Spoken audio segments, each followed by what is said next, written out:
Chelsea Perkins pleaded guilty to murdering Matthew Dunmire, ending a long wait for resolution to this case on both sides. Chelsea Perkins, an adult performer with an OnlyFans account, a wife and a mother, an admitted killer. Prosecutors said Perkins traveled from out of state to meet the victim, Matthew Dunmire, before killing him and trying to cover up her tracks. In March 2021, hikers discovered Matthew Dunmire's body in the Cuyahoga Valley National Park. He died of a gunshot wound to the back of his head. Investigators found Dunmire and Perkins spent the night together at an Airbnb before he was murdered. 9 months later, FBI agents arrested Perkins, a 31-year-old mother in Florida.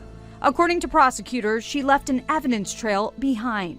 Documents show investigators tracked the white smart car that picked up Dunmire back to a U.S. Coast Guardsman who used to live in Northern Virginia, Chelsea's husband.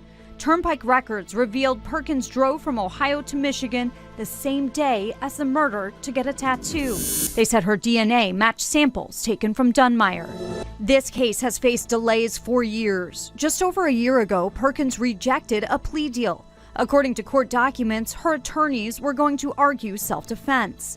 Back in 2017, Perkins had previously accused Dunmire of rape, but he was not prosecuted. We spoke with Matthew's uncle, Dan Dunmire, a year ago. It was a shock, as you can imagine, especially as the details started to come out. He tells us his nephew was an aspiring musician who came to Cleveland after growing up in Virginia. I mean, if you have ever met him, I mean, you couldn't even think this kid could harm a flea, nonetheless, harm anyone else. After Matthew's death, his mother Tommy, back on the East Coast, tried to track down the suspect on her own, according to her brother.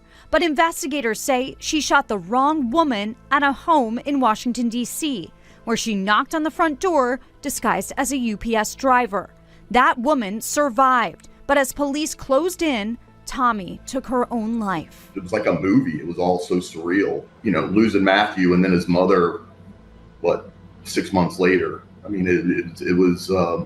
It's been rough. It's been a rough couple of years. Finally, some good news for Matthew's family.